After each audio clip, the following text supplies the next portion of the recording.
17 hours since Rigathi was impeached as the deputy president, or rather as the second deputy president since the 2010 constitution. And I did a video before the senators took that vote, and I expressed my fears that the shareholding soundbites is what will form the basis on how the senators will interact with that speech. The clips on shareholding in the press briefing in Mombasa at the height of the Gen Z protest are the two videos that have been used that the senators banked on to uphold 5 charges against the deputy president a day after Mwengi Mutuse failed to convince the country that the deputy president was guilty. And in my analysis, I had mentioned that that impeachment was twofold, in the sense that there were criminal charges, then there were those gross violation charges. The criminal charges could not be substantiated, not even the gross violation, but the time the senators were taking the vote at 11:30 p.m., the truth of the matter here is they took their position on the 5. In this podcast, I will be going to show you the feeling of betrayal in the mountain. But most importantly, how did your senators vote on this? What were really the factors on table that we can look into? And I want to make a very strong review. I once did analysis and I said that there was a stake, there was the Senate stake in Rigathi impeachment. I have seen, and I want to debunk the narrative of Chess Master on how the state marshaled the numbers to impeach the deputy president. There is nothing like Senate is mature. Senate conformed with the National Assembly. The only difference is that there was no shouting. But the narrative that the upper house is the house of justice cannot, to me, was not substantiated. I remember when Cherargei said that the Senate must not just do justice, but must be seen to have done justice.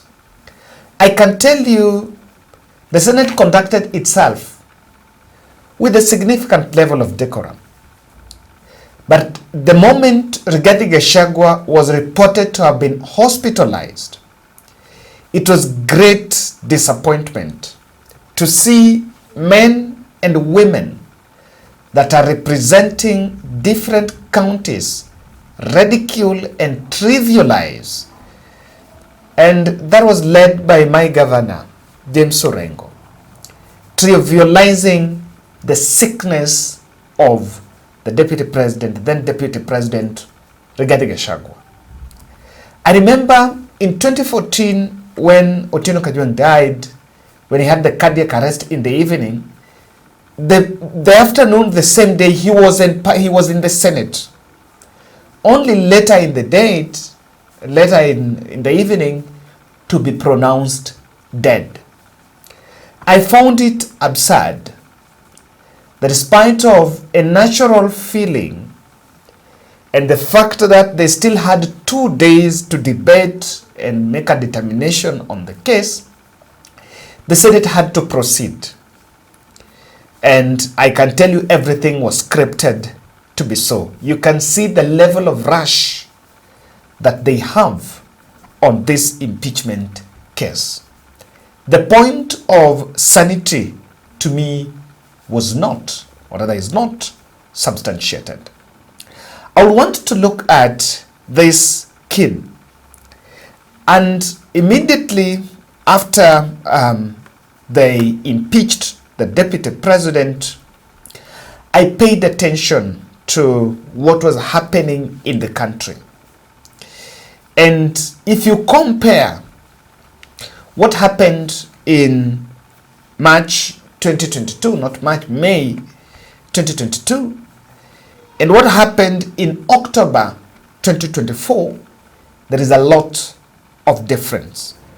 I saw a dozen of women, market women, celebrating in Tharaka Nithi. In the whole of Mount Kenya counties, it was only Tharaka Nithi that there was some little celebration about Kithure Kindiki being named as Rigathi Gachagwa's successor.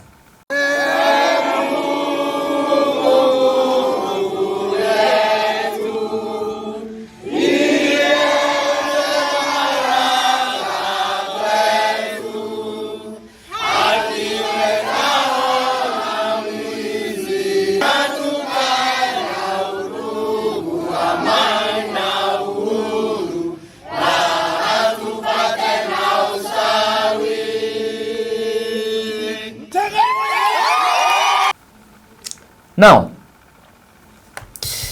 the echoes of betrayal is running down from the mountain. The echoes of betrayal is there.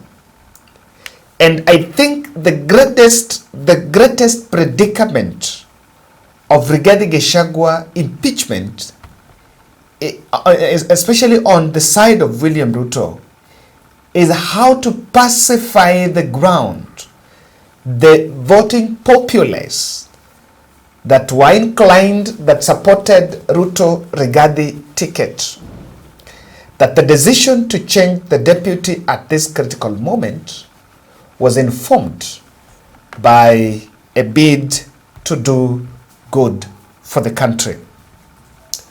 And I will want us to look at what happened, some video clips from Karen Hospital, where Rigathi Gachagua is hospitalized.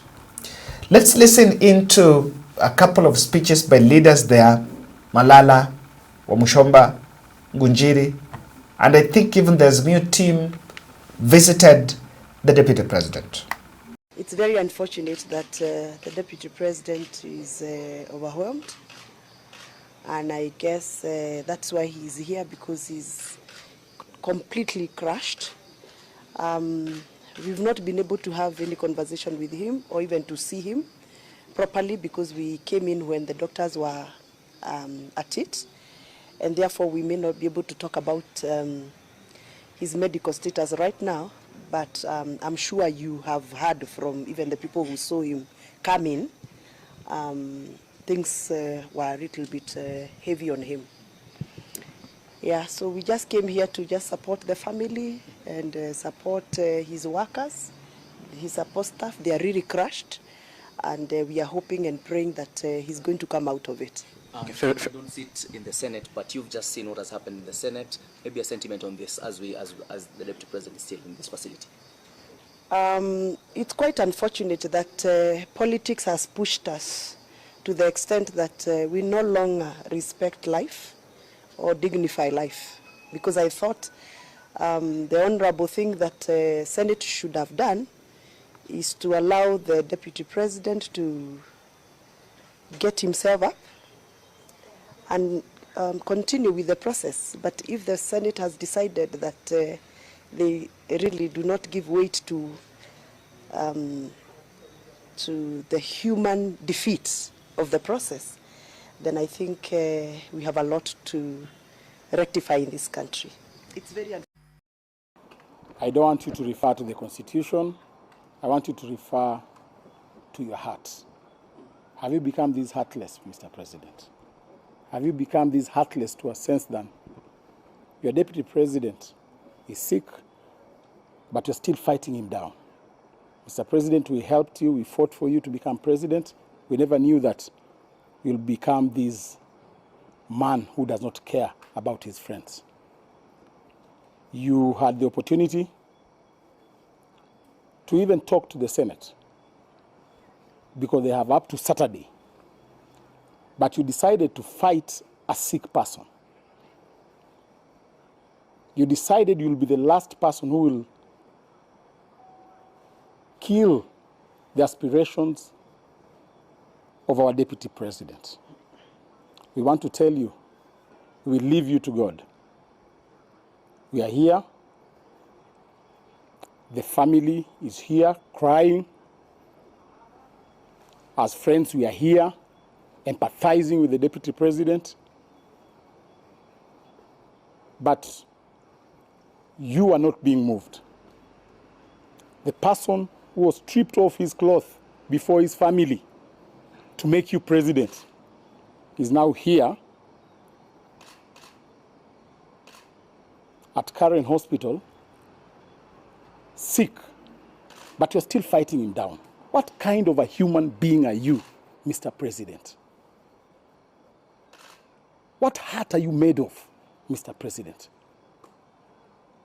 We are very disheartened. We are very disappointed in you. But we want to tell you, we will leave you to God. You have all the powers right now. You have everything that is within your powers to ensure that you bring down a truthful man. But you cannot control God. We have a lot of confidence in our judiciary. We will have our day in court, and we believe that we are going to emerge victorious. We want to ask our supporters to remain hopeful that this is not a fight for the faint-hearted. We are here to ensure that we win this fight. We will win against this impunity, and we want to ensure our supporters that the Deputy President will be back on his feet and he will be back in high spirit. And I want to assure Kenyans that Rigathi will be Deputy President up to 2027. Watch this space.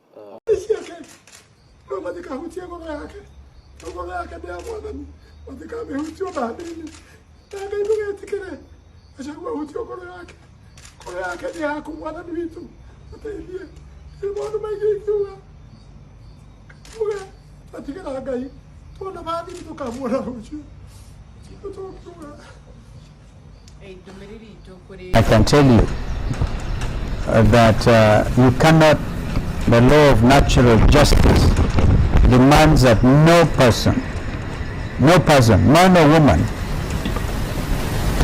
shall be condemned unheard.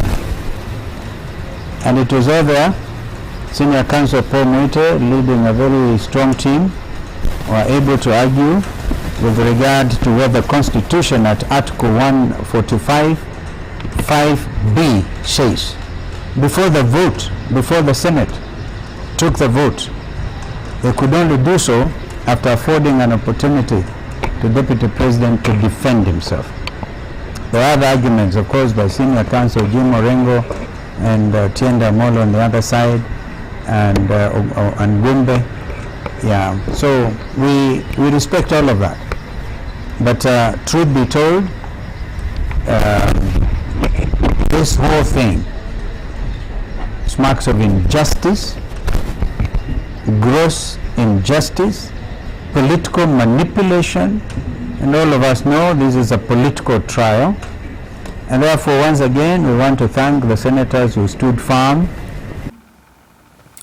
The sound bite is showing something, that while the president and the state would want the country to see justice, but the country is questioning what is so much the urgency. I still believe that even if Rigathi Gachagua was to be heard on Saturday, they will still have gotten their way. By the way, I've seen Rigathi heading to court, and I'm like, he should not even think, unless the courts are going to give him lifeline. But in terms of resuming that office, I think he should not even think of resuming that office again. What he should not think is whether he can be able to contest a political seat sometime later. So this feeling is here. And I think from the onset in the chambers, speeches by some of a clique of politicians from the mountain, and I will be specific, Meadow and Karungo-Ichung'wa, they were warning the president circle. And I think Karungo-Ichung'wa said that the president asked for this divorce and he will get it very messy.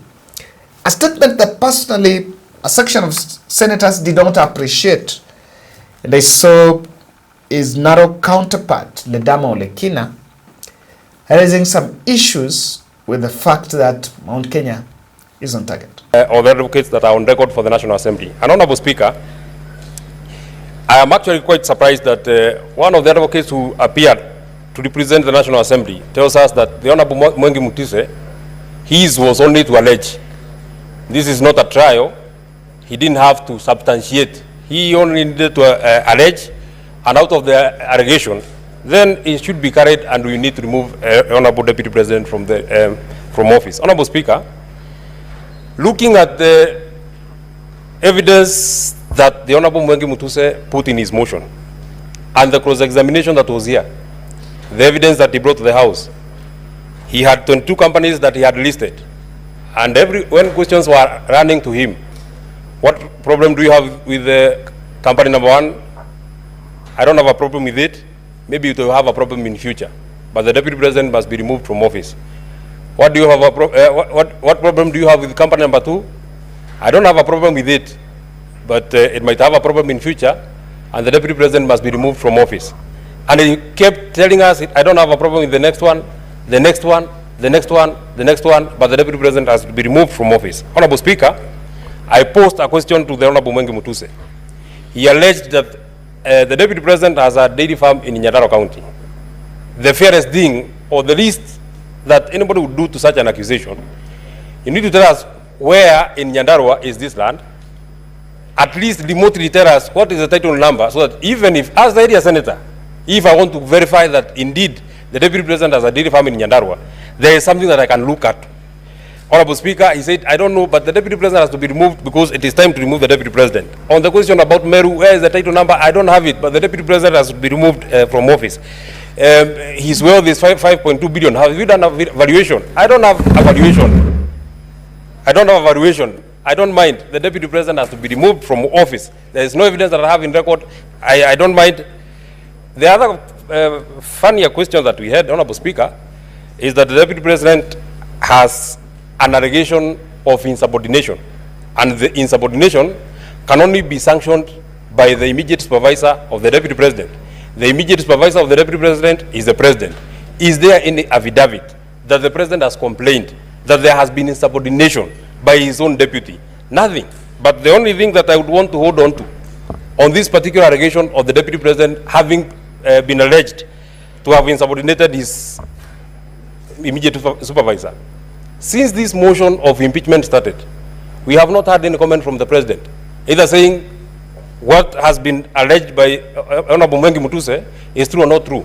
So I want to believe that beyond the owner of the motion of the Honorable Mwengi Mutuse, the President is the bigger owner, because he has not denied that this is there has been an insubordination.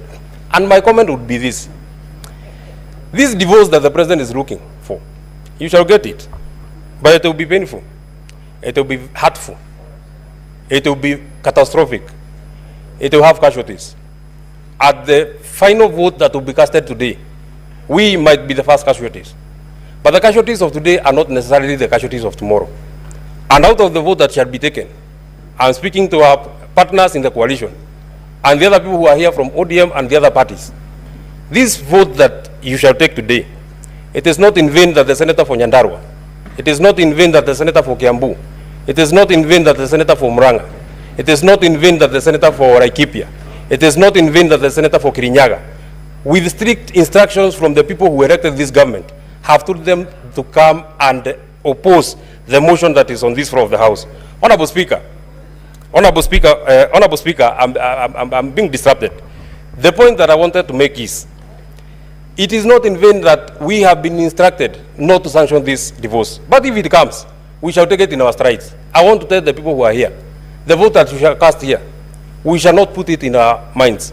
We shall put it in our hearts. The people of the region that I have mentioned are at their lowest. We are calling on the senators who are here. It is time to stand with us. Finally, this motion had to be processed in a haste. We had to try a man in hospital because the only crime that Rigathi Gachagua has committed is a political crime. So he had to be removed out of the way, whatever it will take, whether he's in hospital, whatever it will take, he has to get out of the way. That can only happen if it has the direct sanctioning of the President of the Republic of Kenya, His Excellency William Samoei Ruto. Senator Tom Ojenda. So, ladies and gentlemen, I know very well that the president has picked Kithure Kindiki is also from Mount Kenya, but on the other side of Mount Kenya East. But has it done enough to pacify the ground and pacify the feeling of betrayal? And to this end, this betrayal is wide. Even members of the public, not only from other parts, not only from Mount Kenya, but the feeling is deep. I want you to, at this moment, to look at the voting patterns. The senators who voted against the Rigathi Gachagwa's impeachment. I want you to look at this thing because it will give you a glimpse of how the country is getting its, the pattern, the regional pattern on this. Joseph Githuku, Lamu Senator, support the DP Gachagua impeachment. Okia Omtata, Busia, supported Rigathi, did not support opposed Rigathi impeachment. Even Joseph Githuku opposed. Medu Nyandarua Senator opposed. Karungo Dhangwa Kiambu Senator opposed. John Nyutu Murang'a Senator opposed. Samuel Seki Kajiado Senator opposed. On the course, during that impeachment, you'll realize that this Samuel Seki is the one who was telling Kingi that Kingi is biased, and he's the one Kingi was threatening to throw out. But and so senators were going and telling him that he should not do that. Richard Onyonka Kisi post. Cherergei Nandi, Agnes Kabindu Machakos, Enoch Wambua Kiambu, also not Kiambu Kitui opposed. Wahomo Matinga Nyeri opposed. Kamau Murango Machakos, not Machakos, Kirinyaga opposed. John Deritu Laikipia, Abdallah Shakila nominated Wiper, and Margaret Chepkoech nominated. If you look at the pattern here, you'll realize that there was an attempt by the Kalonzo senators supported the deputy president. Then a significant number of senators from Mount Kenya also stood with Rigathi Gachagua. And then from the other side, we only had Lamu and we had Busia, a county that is more inclined to ODM. And then you had Nandi, Cherergei. That was the only single senator from William Ruto's backyard who supported Rigathi Gachagua. And someone is saying that all that is part of the script and that all that was actually choreographed. I don't know whether we are supposed to take that, but that is it. Now, I'm interested on two people. The Rigathi impeachment, Edwin Sifuna found himself in a very big dilemma.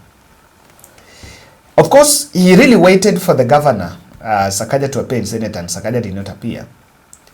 And Edwin Sifuna, who had projected himself as anti-status quo or anti-wave, but being serving as the Secretary General of the ODM party, he found himself in a very tight spot. And in fact, after coming up and trying to project himself as someone who would go against the broad-based mongrel, he's one of the senators that destroyed his demeanor by how he interacted with this impeachment. I'll one day look into that, and moving forward, it will be interesting to see how he conducts his politics. Moses Kuria, if you want to tell you there is a sense of betrayal, and while this cannot be said publicly, but if you look at how things are going, the sense of betrayal is there. Moses Kuria did a tweet just before they announced Kithure Kindiki as Rigathi's successor. In 2022, we paid external debts by voting for a non-Mount Kenya candidate. That is talking about Ruto. Time has come for us to complete the debt-paying season by paying our domestic debt through supporting our Meru and Embu siblings to lead us. History will judge us right. Take it from your economist son.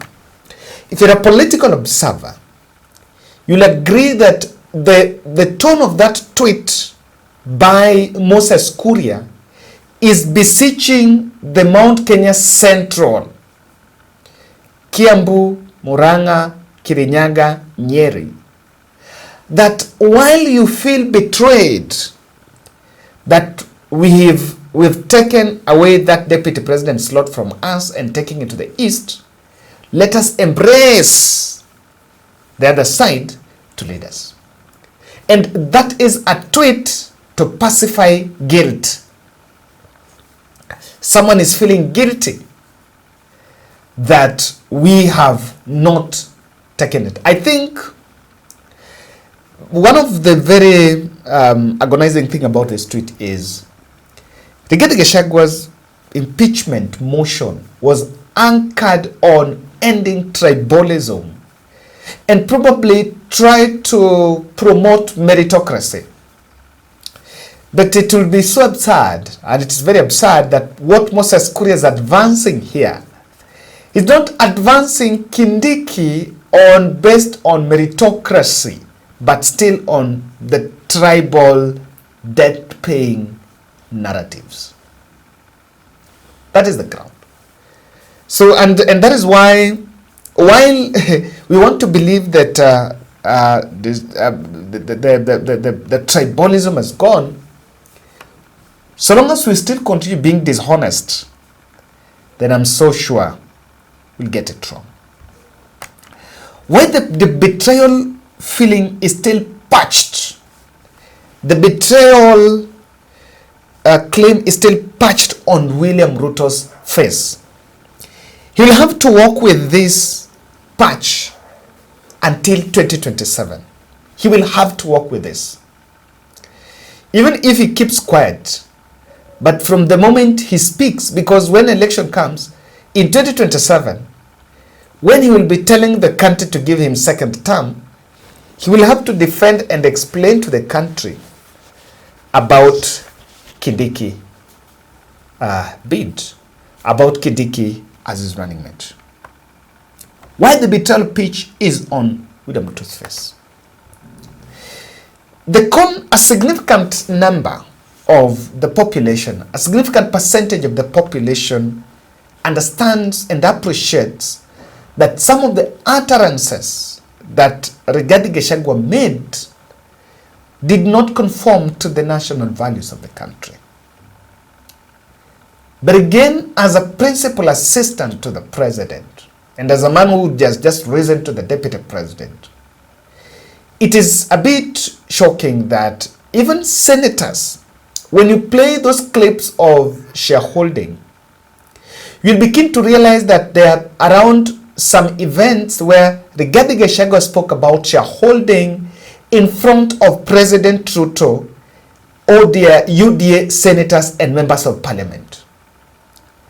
And because it was politically convenient at that hour, because Rigathi Gachagua was attacking Azimio, because by that time Azimio had actually planned protest, and Rigathi Gachagua was unleashing a political narrative to consolidate the UDA base, it was politically convenient for Rigathi Gachagua to speak about shareholding. But when time came to settle a political score, the same weapon was used against him. So someone told me that, Kevin, we blame Rigathi and Rigathi was wrong. But don't we also appreciate that President William Ruto ought to have told Rigathi that stop this?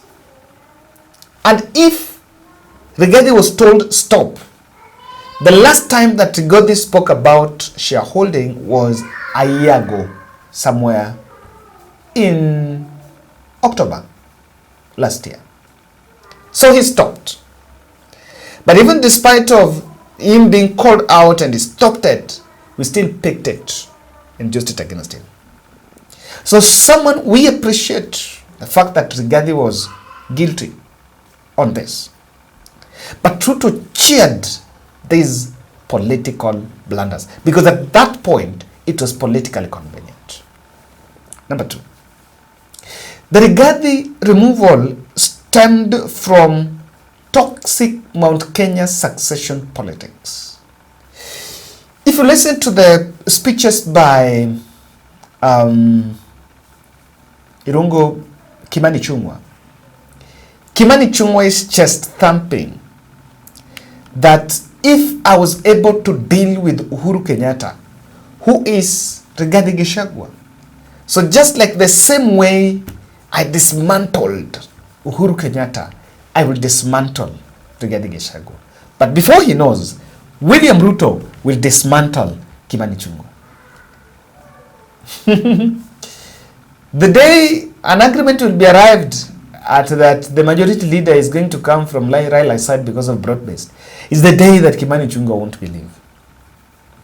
So largely, forget about the choice of the move of the motion. The choice of the move of the motion was political optics. The real face and another face behind this move was the toxic Mount Kenya succession. If you read some of the things, if you hear some of the things that Kimani-Ichung'wa said about Rigathi Gachagua, a black man with a black heart, I don't know what, we will not worship you. You are harassing our MPs. There have been all manner of claims that Kimani-Ichung'wa leveled against. And in fact, Kimani-Ichung'wa is the person that went outside Mount Kenya to tell the rest of the country Rigathi Gachagua is a bad man. And this is why Ndindi Nyoro, even today, was not in parliament. You know, 236 MPs voted to support Kindiki to be named as the deputy president. Ndindi Nyoro was not in parliament. Again, why? Because of he wants to veer off from the echoes of betrayal.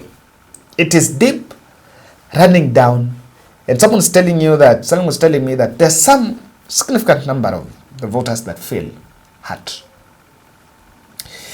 The other issue is the country have a precedence of fallout.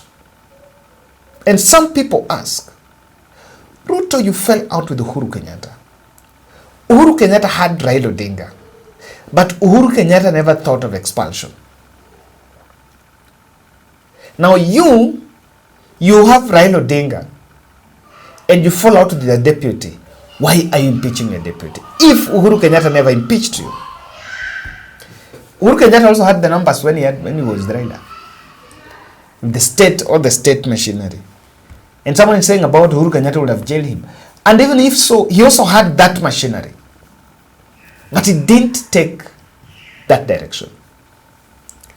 So that is also another point of echoes of betrayal. The state hand in the rush to impeach DP in the hospital bed.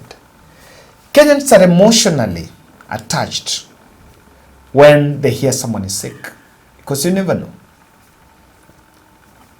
Yes, and you know, even by the time Rigathi was announced sick, the president was not seen. The president is supposed to be the one to tell the country on the health of his deputy. He's not been seen in the picture. Ruto's silence shows something. There was a concerted push. It's concerted efforts by different religious and eminent political stakeholders and business moguls from Mount Kenya to reconcile the president and his deputy. And just like it failed during Uhuru Kenyatta's time, even this time round, Rigathi even went publicly and asked and apologized. Ruto chose vengeance instead of reconciliation. And it's a betrayal looking at the government was believed to have been put to power as a spiritual kingdom. The men and women who believed that they're becoming president because of blessings from God could not allow the church to sit them down and put the house in order. They decided to fix political hygiene with what they opted for. And lastly, the public felt that this is not going to give us a solution to our problems, but the president chose that was going to be the priority. Thank you, guys. I'm coming back with the discussion about the court orders. I have some interesting videos for you today. Make sure you subscribe. And as I told you, we remain within the lines of neutrality, because sometimes it's one of the best. I saw some people getting and trolling me on this impeachment. I stand with my ground that sometimes it's good to stand with what you believe. And I believe, just like I condemned the deputy president when he spoke about shareholders, I still stand with that position that shareholders was not the best. But we question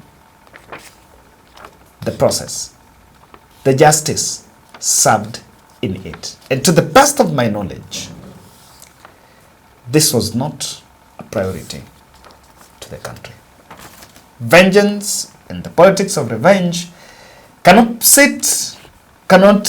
blind our vision.